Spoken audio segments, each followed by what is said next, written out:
Hello, hello, hello. Back, man. We are back. Long at last.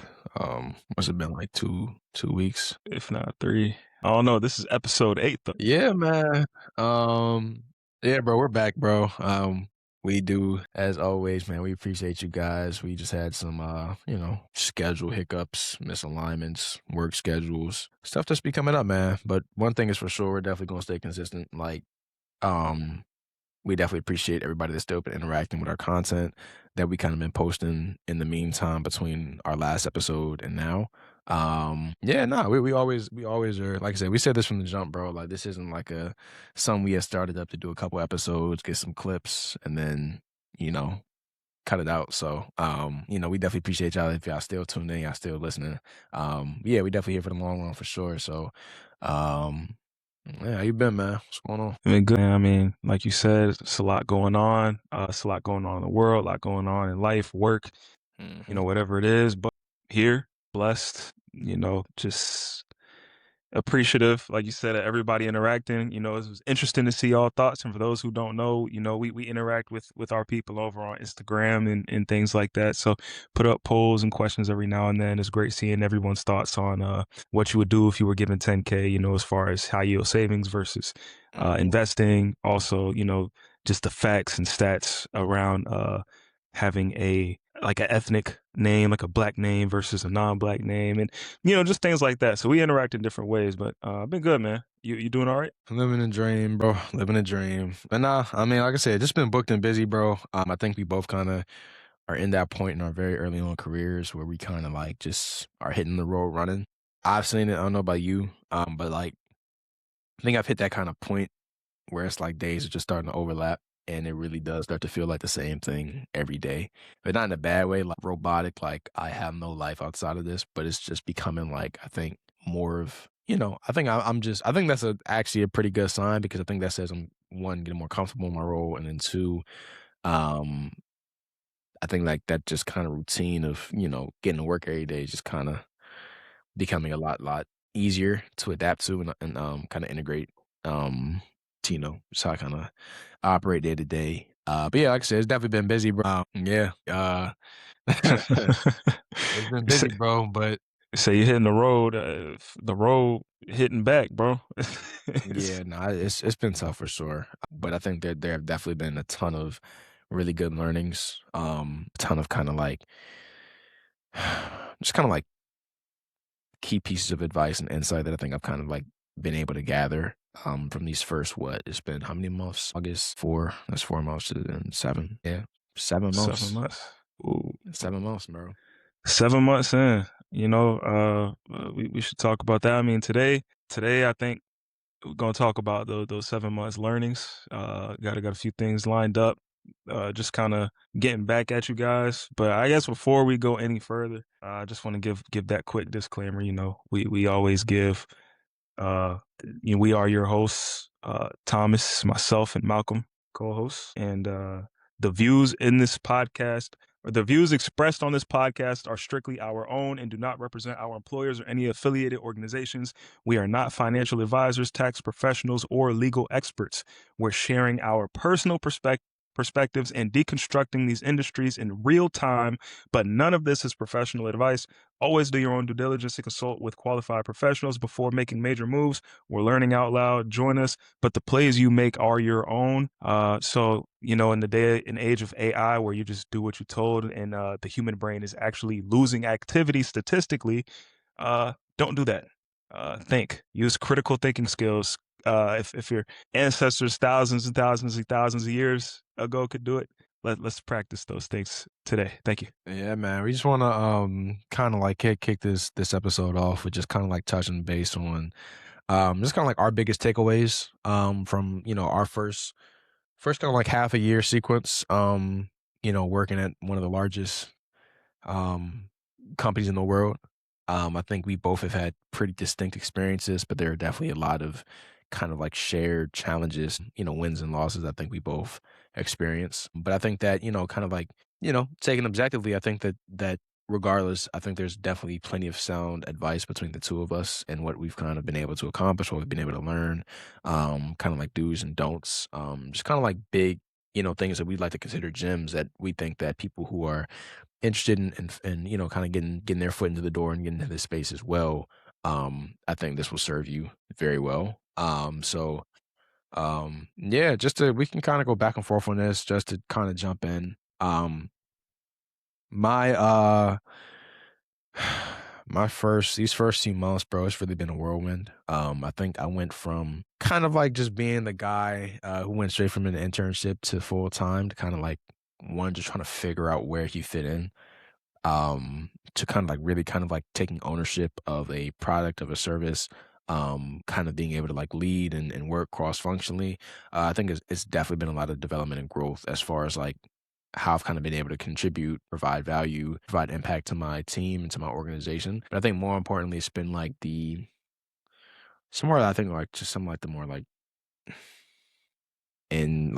inwards intrinsic kind of like changes that I've seen in myself, as far as confidence, as far as being able to communicate effectively. But one of the biggest takeaways I've had thus far, bro, you gotta ask questions. Like you have got to ask questions about everything. Like, and I know this sound cliche, like, bro, you sound like my teacher, you sound like my professor, you sound like blase blase, but when it's just you, um, before you have anyone to advocate for you, you have to prove why you're supposed to be there. No one's going to advocate for you unless they see something, unless they see something in you and they see the value and the quality and the impact that you can provide. Nobody's going to advocate for you just because they feel sorry for you or because you're on the team. Like like that's not how you build like relationships with colleagues. It's not how you build kind of like that board, those board of advisors, those mentors, and those people that you kind of keep close to in the workplace. Like, when you're first starting out at a place like this, your best friend is going to be asking questions. Like, you can play the "I'm new" card for X number of months, but after a while, the expectation is that you're gonna ramp up and be really good at your job. So, what I say, your biggest tool, your biggest leverage, your biggest advantage is going to be the ability that you don't know anything. You not knowing anything is Thanks. this is gonna be one of the very few times ever that not knowing anything is gonna work in your favor. 'Cause everything. 'Cause understand, right? Like, you're gonna have managers, you're gonna have, CVPs, you're gonna have skip you're gonna have all these guys who are like people not guys, men and women in positions of leadership in your company. Yes, obviously, they kind of set the vision and the strategy for your organization, but it doesn't mean that you aren't allowed to ask questions. Like, obviously, there's a level of professional respect that you give to people who are, levels way higher than yourself. But at the end of the day, you're still an employee at the same company, bro. You have the right to understand why, a business makes a decision. You have a right to understand why we're doing this, why we're doing that. Like, understand the technology, understand your team, how it functions, understand why your team does what it does, how it impacts the company, how it impacts customers, how it impacts the public. What type of revenue do you provide? Like, understand like how your organization fits into the broader company. Two, understand what everyone on your team does, what their direct kind of projects and ownerships are, where you can fit in, where you can add value to.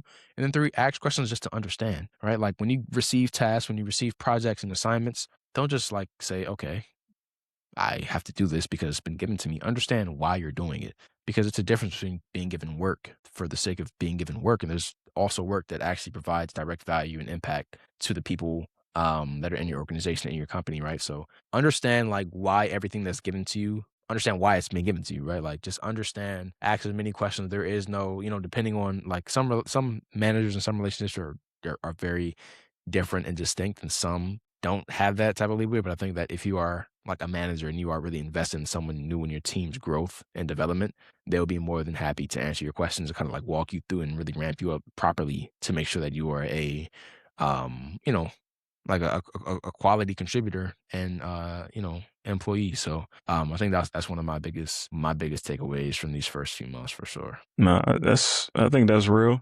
I definitely agree with that in the sense of asking questions. A lot of things happen, especially in that PM, TPM role, where in my experience, it's just a lot of liaising. Uh, like, I mean, obviously we have two different roles. So like for me, it's like one big thing is just like taking information from one place, putting it in another, and just people to people. Like you kind of have to know what's going on and have to know why. And it's like it's so overwhelming at times as well. Like, and they say the AI helps. AI is so useful because it's so much faster and efficient than the human. So if it's so much faster and more efficient, that means there's going to be a gap between human processing and memory versus AI processing and memory. Um, but I guess like in my own, like a big learning for me, I don't know, like I started as a program manager on one team and then moved to like a brother sister team as a product manager about 2 months in. So I started in August and this was in October. So yeah, about two and a half months in. And man, my biggest learning, I'm gonna be honest, man. When you're in tech, in my experience, like so far, biggest thing is just figuring out, like Malcolm said, like how you can add value, asking questions, being a meaningful person on the team because that's really how things work out. Everything's about relationships. Now, I'm not saying to go in there and have fake relationships. I'm not saying to go in there and smile in people's face. I mean, I don't. I'm gonna be honest. Like, I don't go in there and talk to everybody. I'm not sending messages in the teams chats all day, trying to, play buddy buddy because I mean, you can do that, but like, what are you contributing? What are you doing? I like to let my work speak for itself. So I would say not Yeah. just put your head down, but like you gotta let things speak, and people eventually understand what you're doing through the impact. They'll see what you're adding, and really separating work from your life, like for all my people, even if you're not in tech, bro, like this is not everything, bro. Like handle your business. If you got to work a little extra, do that. But like this stuff is being stripped away so quick, bro. Like coming in right now, like AI is moving at rampant paces. The role of the product manager itself is shifting and changing. And in the next 6 to 12 months, we don't even know what that's going to look like. And companies are laying off, Meta's facing layoffs. Other big tech companies are seemingly preparing for changes and shifts as well. Org flattening is happening. So there's a lot going on. You just have to try to navigate and figure out how to just go to work, collect your check, contribute, make people happy. Mhm. That's what it comes down to. Yeah, and, I guess I don't I hope, like, people that are listening to this don't kinda, like, take this as, our lives are just doomy and gloomy and it's nothing but work. And 'cause another thing I wanted to kinda touch on was just the importance of having outlets and having things to do outside of your 9 to 5. I can't stress that enough because you have to make sure that you have an identity outside of, your full-time job. You have to make sure that you have an identity and a purpose and a passion outside of your full-time job, whether that's a hobby, whether that's a side hustle, whether that's a passion project that you're working on, whether that's, working out, playing a new sport, picking up a new hobby. Like it has to be something. Your life cannot revolve around the work that you do because you won't be able to like kind of separate when those and that was something like I struggled with when I first started. I couldn't like I was so kind of like and I still am like ambitious and kind of like I want to make sure that I put forth very good and quality work. But I was finding myself like those lines between my personal life and my work life become like those, especially those hours became very blurred to me when I first got out because I was in such this rush to kind of prove myself and show like why I belong on this team, why I was selected for this role, et cetera, et cetera. And that definitely took a negative, toll on me mentally. And when you are working in these demanding roles, and this isn't even just for someone in big tech, this is anybody, right? Anybody working, putting in time, putting in 40 plus hours a week, you deserve this, right? Like you deserve to have an outlet. You deserve to have something to look forward to outside of, your 9 to 5 or whatever your hours are. You deserve to have something to kind of take that stress away, to be able to decompress, to be able to put your energy into, because without that, you're going to lose yourself. You're not going to be able to have an identity for yourself outside of work. And that's the last thing that I want for myself or anybody listening to this, to believe that their purpose and their extent on this earth is to just be an employee of a company. I'm not saying that everyone is bound to be the next freaking, Sam Altman, bound to be the next, Y series combinator, startup founder, or the next big, Shark Tank competitor. I'm not saying that, but I know that everyone has a purpose. And one of those ways that you find those purposes or that you find your purpose, for being here is through different outlets. It's through finding ways to keep yourself entertained, to keep yourself stress free, to keep yourself healthy, to get your mind off of the thing that consumes, most of your time during the week. So that's something I've definitely taken seriously. Like, like things since I've, been more consistent than ever. kinda getting in the gym. I've taken up a few kinda like side projects I'm working on and interests I've had for a while, but I didn't really just have the free time to kinda do the research that I needed to.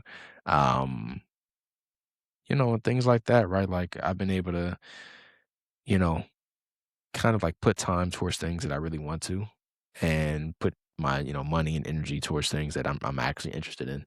Obviously I still put forth my best foot at work, but it's just kind of like making sure that you have that distinction, you have that kind of like line in the sand to understand like, okay, this is enough for this. It's time for me to kind of like you just have to know how to separate those things. That's just another thing I wanted to call out. But I mean, outside of all the obviously it's demanding, it's tough, it's rigorous, ambitious. It's been, I think, definitely been a blessing for the both of us. I think for what it's kind of provided for us financially, the network of people we've been able to meet, being able to kind of like just work at one of the most cutting edge, one of the world's most valuable companies. It's a once in a lifetime, it's definitely a privilege. Like it's a blessing to be here. I don't want. It's very easy to get comfortable in roles like these and just take it for granted and just kind of look at it as like something that you are entitled to and that something you are privileged to. But I am very aware that you know, anything that has been given to me can be taken away. So I just take every day with I have this sense of purpose with me every day. Knowing that hey, you know, I worked my tail off to be here. So that's just kind of how I view it. And I think that when you give yourself that sense of purpose going into each day, it makes your working days a lot more enjoyable and purpose filled, instead of just kind of dreading every day waking up like a freaking robot or something like that. So yeah, man. It's facts. Uh, I will. Yeah, I agree. I agree with what Malcolm said. It's very positive. It's very there's a lot of benefits. There's benefits to everything. And for my people who potentially feel like their employment or whatever's going on in life is blocking them from achieving or having those happiness aspects, then work towards the window on the other side. I mean, hey, just just pray and Yeah. have a good mindset, good attitude, look at the positives. I mean, it's a lot going on. If you have a job now, even if it's you hate it, let's say if you do But hate going to work every day, find something you like. Think about the healthcare you're getting. Hopefully you're getting that because I know some jobs are actually not paying for healthcare right now. Just make the most out of everything. Just keep planning and just think about what you want long term. no cap, man. Keep working for sure. Everything's gonna come into fruition, bro. It's just a matter of staying down, being patient long enough for it to actually kind of like see it happen. So that's kind of I think the route that the both of us are on. Um, but yeah, man, we hopefully y'all able to get something from that. Y'all enjoyed that a bit. Like I said, we don't want to nerd y'all out too much for the whole episode, so we gonna shift gears real quick. Definitely, I know. I mean, if you just even been on the internet for a second, I'm sure you've seen all this crazy news with Iran and Russia and the oil. I mean, you don't even have to read the news to see the oil to see the gas. You can go to Yeah. your gas station down the street, and that's all the news you need to know. Um, it's so much going on, and we kinda, like, just by the time we recorded this episode, we a little late to the party for, like, when everything really, really kicked off for us to really do, like, some deep digging and, like, kinda, like, live reporting as we would call it, but, no, I'm sure everyone is very aware of kinda, like, that entire battle and ongoing war in the Middle East, for, the regime change in Iran and whatnot. If you've been following the news, I'm sure you kind of familiar with it. I'm sure it's definitely been hitting your pockets as far as crude oil prices skyrocketing. Some people predicting it to hit $200 a barrel. Lord knows what them gas prices gonna look like. I personally have been spamming BJ's, Costco, Sam's Club. I'm not even because I think I drove by Wawa today. I'm in Maryland, bro, 35 a gallon. I was like, hell nah, Wait. 535 for bro. basic. For 87, dog. I was like, hell no. That's worse than Yeah, I was like, "Is this diesel?" I was like, "This is diesel, bro." I'm like, "No." Like, "Y'all are trolling, bro." I'm like, "Y'all are trolling." I literally went and waited in the BJ's gas line. I was like, "Y'all are trolling, bro." Nah, but, wait. like, nah, yeah, it's overly. I ain't gonna fake it. It's overly this way. And it's crazy. I was listening to this podcast by New York, was it New York Times? Because they do like daily, podcasts or something. I think it's called the Daily, actually. And they were saying like back in the '70s, something similar had happened. where basically they were like fed up. I think somebody had did the similar thing with the port, or like something related to the Middle East. They were like, yeah, screw y'all, like we tired of y'all, right? So they blocked the oil. Obviously, that's different from now. Now it's like it's a whole different reason and everything. People know the real reason. Watching what's that thing? Stop reading New York Post. Go actually look at some facts and news. Yeah, basically, I think back then it was so bad, like they had to limit people on how much gas they got at the pump. I don't know if we're heading back that. I don't know if modern day America could handle that. I think people would like crumble if they were told they can't get the amount of gas that they want to get, or they have to be limited. But like this stuff is real. The gas that's 5.35 a gallon in Maryland on Yeah, the East I Coast. was genuinely on some like, That's West Coast prices, bro. That's oh, I'm like, man, y'all got me messed up, bro. I'm about to move to like Mississippi or something. pop out of West Virginia, lowest Yeah, cost of living in the country. something like that. But nah. Speaking of which, though, like on this whole wars piece, so had a cool little topic, that I'm digging around on, and it's about betting on death. Just kind of like the moral implications of would you profit off of war. So I'm sure if, if you kind of are like, not, you don't have to necessarily be tapped in, but if you just kind of been following the growth, the very expansive growth of the prediction market space, you can see how, while yes, it gives unprecedented accessibility and the ability to like essentially bet on just about anything, it of course opens up an entire door, unethical, just absolutely like very low moral kind of like decisions, and obviously insider trading to to levels like never, but like to very extreme levels, right? So as an example, right, someone made a $500,000 bet on Polymarket, betting on when the US would bomb Iran an hour before it was announced. Trump Jr. is on their advisory board. His VC firm, venture capital, for people that don't know, his venture capital firm invested $1 million in the company. And here's the uncomfortable question that we want to ask, regarding this topic. If you could legally bet on military strikes, elections, or disasters and make serious money, would you? At what point does prediction market just become profiting off strategy? And if it's legal, is it really wrong? And to me, I think this is simply a question of morals. Now, I think it's interesting because I've seen like so many like Twitter posts and like just like news articles about like the Kalshi and the poly markets. Like people would literally like rack up money just betting no, no, no, no, no every day on like would okay, they'll ask the question every day like, hey, will the US bomb Iran today? Would the US bomb Iran tomorrow? Would the US bomb Iran on Wednesday, on Thursday, on Friday? And they keep on making them with like these live data points and these ever changing kind of like favor, kind of like percentages towards each outcome. But it's like, well, let's just break down this question. We can do it in three parts. First, Man, would you bet on something like that, on military strikes, elections, or disasters and make serious money? Is that something that you would do? bro, no, me personally, no. I mean, okay, right? Everything is a bet on those things, right? So like if you buy gold, like if I'm gonna go buy gold, then I'm kind of betting on these things happening because I'm betting on chaos and weakening dollar. But I'm not necessarily. It's not like I'm buying Palantir or I'm putting literal calls and stuff on people getting slaughtered. It's just like there's gonna be global disruption, even if it's not murder.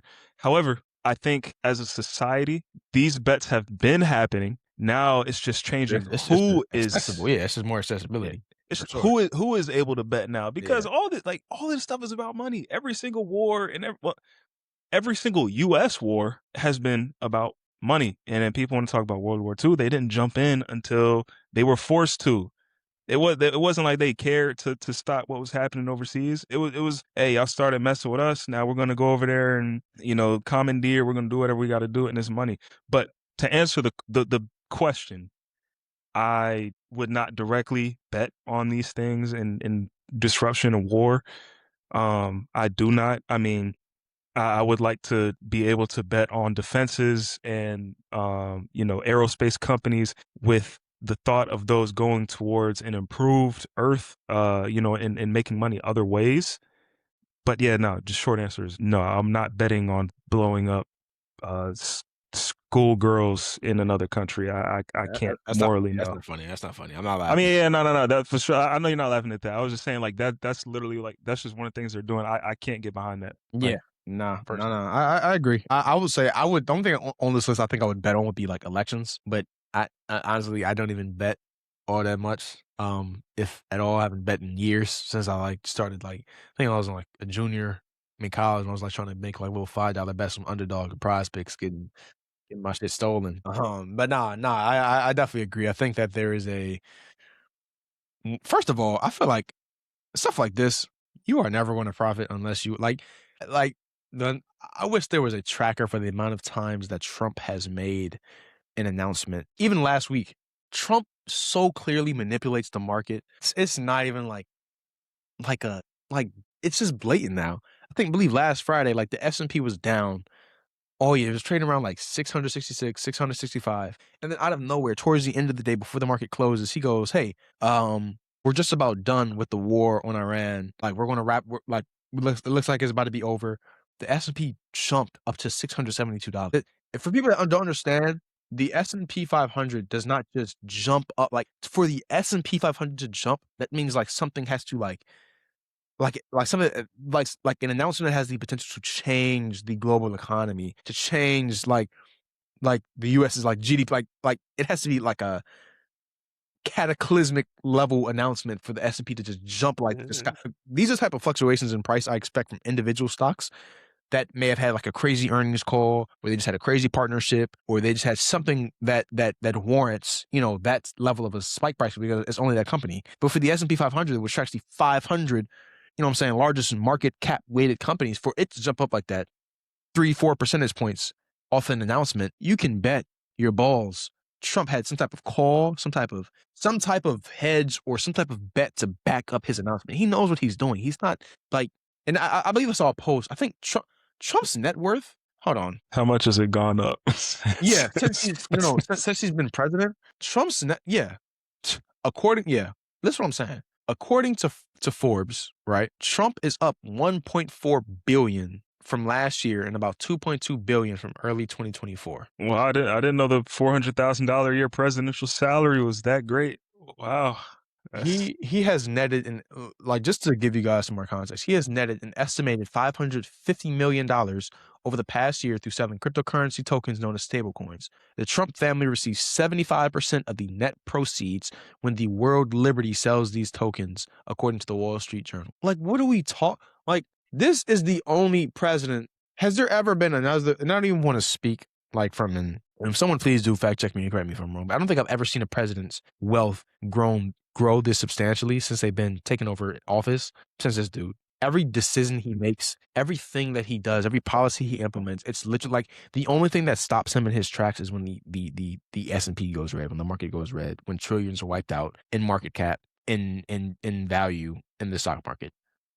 Everything else he does strictly for the fact of manipulating the market for his own advantage, for his own purpose, and just to make the Trump family like people don't realize like he's not a good businessman, bro. Like that's low-key like one of the worst like pieces of propaganda, just like kind of like these like stupid narratives that go with him and like his supporters that genuinely believe this like stone cold truth, like that he's a successful businessman. My God. If you did a simple Google search on Trump's business business ventures. ventures, bro, my man, he They're cooked. Trump steaks. Trump Airlines acquired this was 19 Trump Airlines acquired his Trump shuttle, failed within 3 years due to debt. Trump University closed following lawsuits regarding his business practices. Trump Mortgage, a financial services company that closed quickly. Trump Vodka and Steaks, lifestyle brands that ceased production due to lack of interest. My guy, just because he has large hotels and towers with his last name plastered across them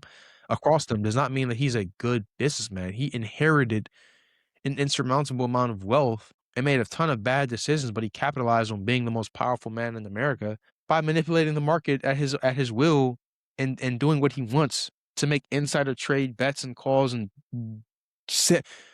God, I can And go on about this, but it helps to have a last name that's as marketable as that. I mean, come on, man. you Like got he to Trump. he can slap his name. He slapped his name on a crypto coin and made hundreds of millions of dollars off of it, and nobody I'm sees gonna a be problem honest. with that. If Obama did that, Obama like, did, granted, all of bro. these politicians make money after office, right? After Afterwards, being best-selling but authors, going on tours, or being speakers, They would crucify Obama at the White House on the American flagpole if his net worth went up by billions of dollars in a.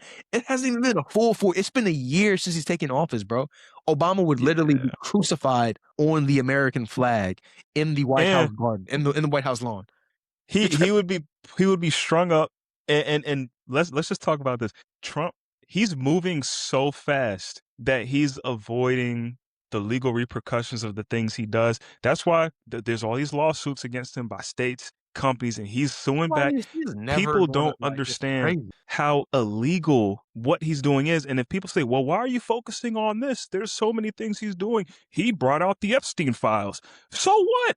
Who cares if they were released under him and if Biden had access? That's not the that is a piece of a larger puzzle. You got like some people are just so wrapped up in certain things. He's making so much money. That's why he says the market's doing great when everyone else is getting screwed over. So all the people say, "Oh well, Trump did this, did that." Okay, for every one thing that you can name that he did that you might have liked or he might have agreed with or that might have been good, I promise you, it's all for self interest. He's like growing things in his own way and trying to set his family up. I know there was talks where considering his son being put on the TikTok board or something, being CEO of TikTok, something. Either way, families getting set up. You look at a lot of these deals. Look at EA. Look at this other stuff with UAE. A lot of the family connections and how things are being moved. I mean, the guy just said he would endorse Jake Paul for Congress. Like, guys, I mean, also like what some of the people are doing. Like, what's his name? Pete Hegseth. That guy was spent how much money on king crab legs? Bro, they Like, have spent 10 bro, they have spent, what, $10 billion on this war? yes, in just a week or not even. Is it has a week or is it It more? it's been 14 days. They spent 14 $10 2 billion weeks. dollars on this war. This could have paid off student loans for millions. This could have built infrastructure. This could have funded healthcare, but instead we got missiles, bro. I hope anyone with the functioning brain that shoots off neurons that actually has a working brain, I hope you understand. Actually, no, I'm not even talking to people with brains. The people without the brains. I hope you understand this is nothing more than rug being pulled over your eyes from what was actually the problem at hand, which was the stagnation and the just straight up doctoring of hundreds of thousands of pages of Epstein files. That was what the focus was. Now, all of a sudden, all of our attention has shifted to this Iranian war, to bombing small schoolgirls who haven't even got a chance to live their lives, to killing multiple supreme leaders of a country that just wants their own independence, their own sovereignty. Like, I'm not even going to jump into the because I don't even understand. I personally have not like I've tracked this war enough to understand like why we're going back and forth and why we're partnering with Israel, but I still do not understand. Like, I understand that we wanted to stop them from making a nuclear weapon or like just to kind of like stop, regime change, this and that. But bro, we're bombing kids, bro. And they crucified Obama. Like I had people the first time I Come ever on. really heard something negative about Obama when I was younger. And mind you, this is when I was in high school with other like minorities. This was a program I was in, and topic of politics came up. Mind you, this is when Trump was president, right?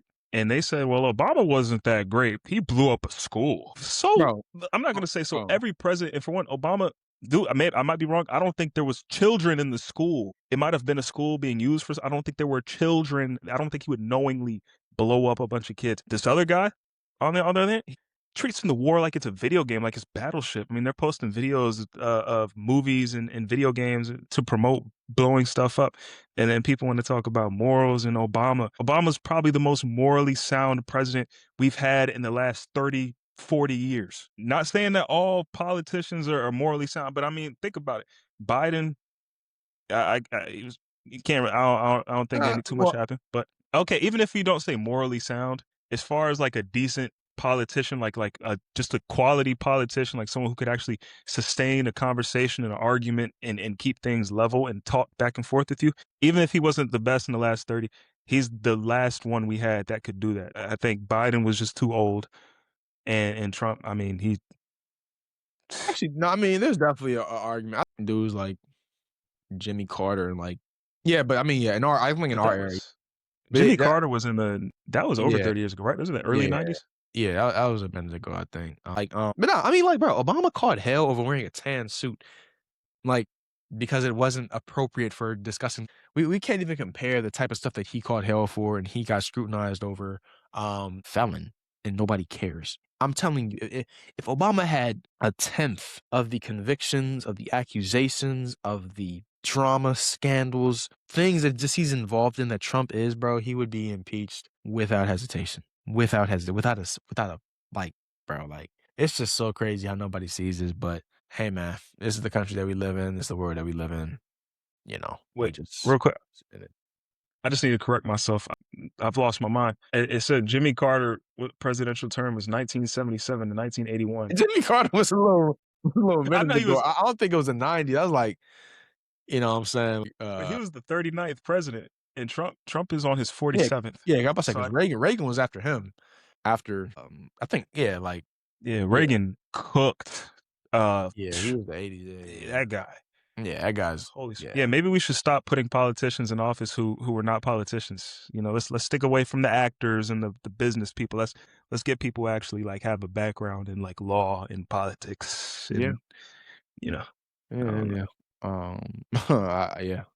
But yeah, man, that's our kind of politics take for the week, man. I love America. No, we are, bro. Um, it's crazy, dog. But yeah, I don't even know what else to touch on. Like, Hey, what about Bam, man? Let's talk about the hate Bam is getting. Like, oh, because hold on. we didn't talk about that. What are your Yeah, thoughts about that? I ain't gonna lie, because I was actually having this argument with my man. He was like, "Oh, it's 83, but it's unethical because he got 40. He took attempted 43 free throws. This and that, this and that." I'm like, bro, 83 points is 83 points. Like, I don't want to hear that it's unethical. Nobody that has ever had a single game scoring record has played ethical basketball. Basketball is a team sport, so for anyone to amass 70 plus points in a game is unethical by nature of the way that the game is structured. However, I think that for Bam to get criticized, I think a lot of this is people getting butthurt about Kobe's record being broken. That's really what it is, and it's just the fact that it's Bam, and people don't respect the way that he plays basketball. He's a really good basketball player. If it was Kevin Durant, if it was LeBron James, if it was Luka, if it was Ant, if it was SGA, you feel me? But the fact that it's Bam of all people to break his record, that's why a lot of people are feeling this way. But I'm like, you cannot discredit this man. Like, to drop 83 points in a national, these aren't like, yes, the Wizards are a terrible team, but at the end of the day, these are all professional basketball players. These are first round picks that are going up against, these are grown men playing basketball. If anybody's getting criticism, it should be the Wizards, right? Like, they're a terrible basketball team for allowing him to do what he did. But to discredit that and say it's unethical ball, bro, the record, like, you cannot take that away from this man. Oh, he took free throws, they fouled him. Oh, he took Yeah, all they these free fouled him. throws, they fouled him. And then they keep trying to compare it to Kobe's 81 and then Bam's 83. Bro, and it's like, if you're like, what, like, that's how you know a lot of these people have never played sports before, because who in their right mind, if first of all, he dropped like 30 some points in the first quarter. By the time you get to 70 points, and you see there's time left on the clock, why would you wanna come out of the game? Well, because you don't wanna touch Kobe's record. Records are meant to be every one of Kobe's records got broken this week. Nicholas Batum passed him in the all-time three-point list. Bam broke his record for, freaking, single game scoring record. Yeah, Freaking Cooper points. Flag just broke his record for being the teenager with the most 20-point games. Luka just broke his record for, I think it's like I forgot what it was in the Lakers. Like, it's either 50-point games or like something with triple double games. Something he passed something for him for Kobe as well. Like all his records is getting passed up this week, but it's like records are meant to be broken, bro. And it's like Yeah, people do all this and that about ethical basketball and what's ethical, what's not. But you also like root for SGA, you root for Luca, and all these thank you. they all do the Thank you. same thing, bro. Like, people Yeah, and, like, people are, one, diluting what the word ethical actually means. I understand what it means in the sense of, like, pure hoops. You're talking about tough buckets, clean shots, good basketball. Like, yeah. Bam plays a good, like, degree of that. Bam plays good basketball, bro.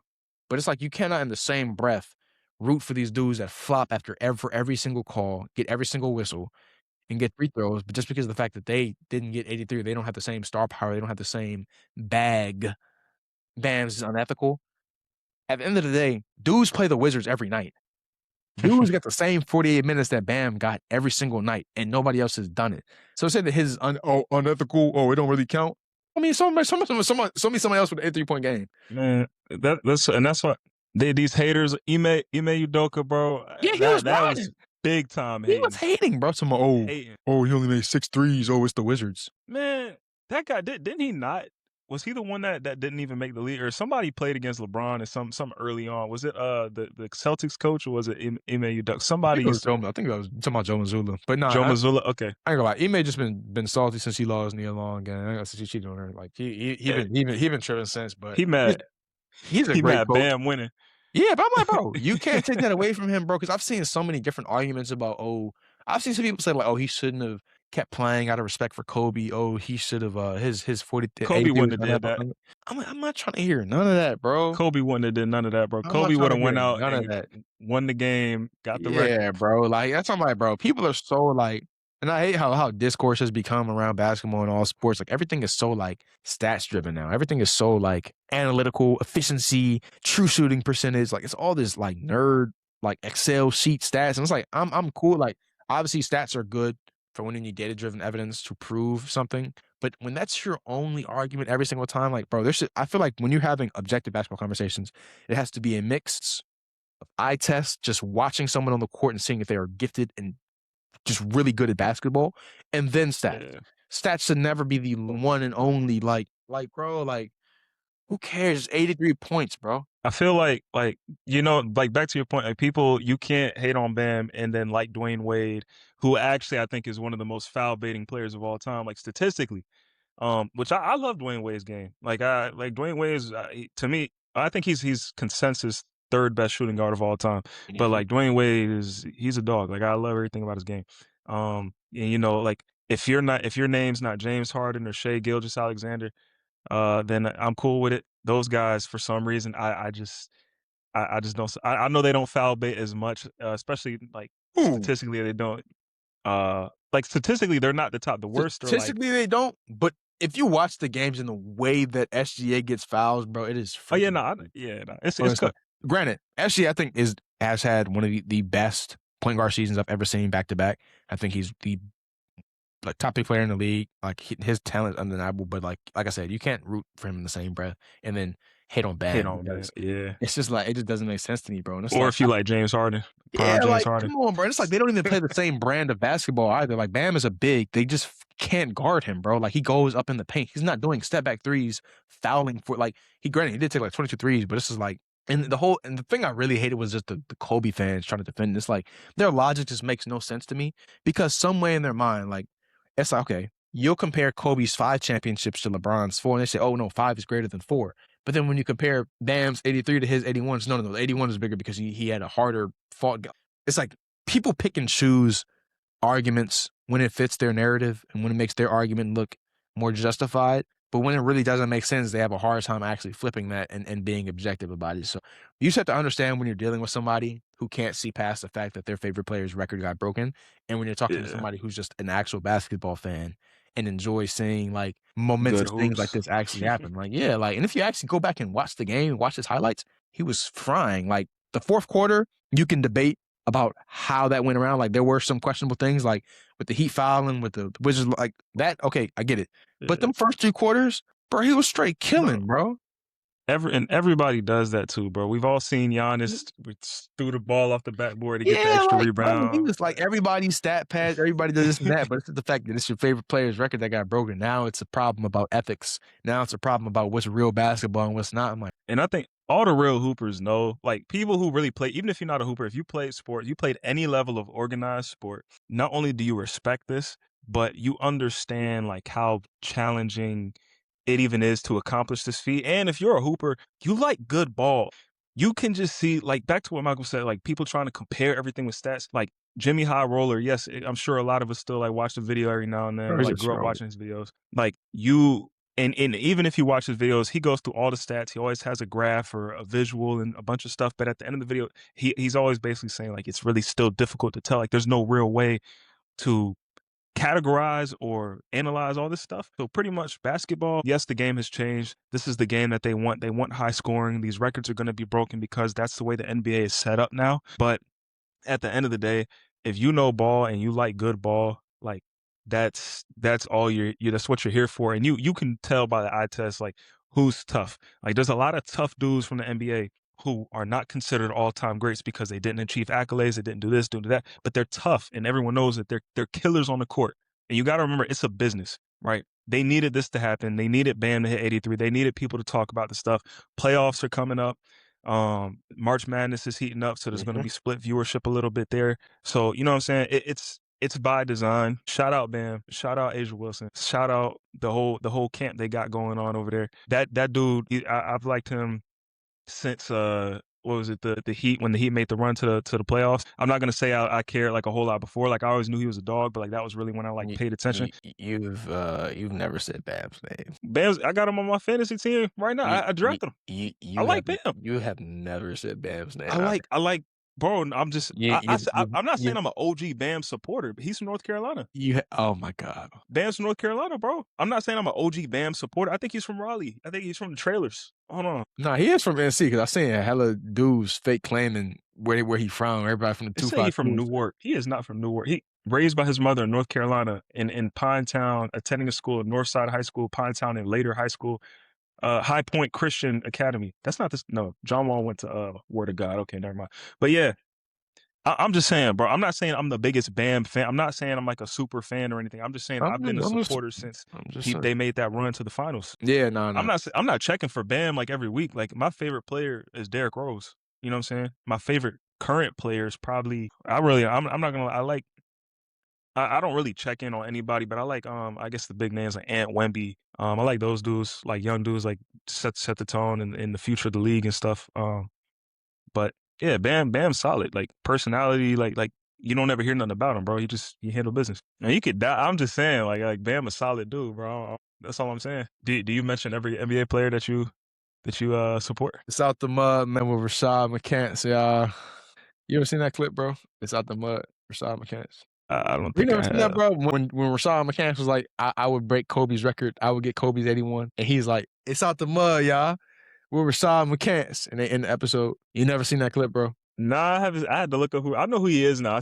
I recognize his face. Bro, look up. He's on a Bro, look up. It's out the mud with Rashad McCants. I promise you, you're gonna know what I'm talking about. There's no way you haven't seen that clip. it's out the mud, Rashad. He's wearing a crown. Yes, and he's in there telling him like, oh, he was like, if I get 15 in the first quarter, that was easy. Next, I can get 81. And Tony Allen I was see. like, what 81 you talking about? Always 81. It's out the mud, yeah. Rashad McCants, man. We appreciate y'all tuning in. Yeah, I can't. You on culture, bro. I know how you have.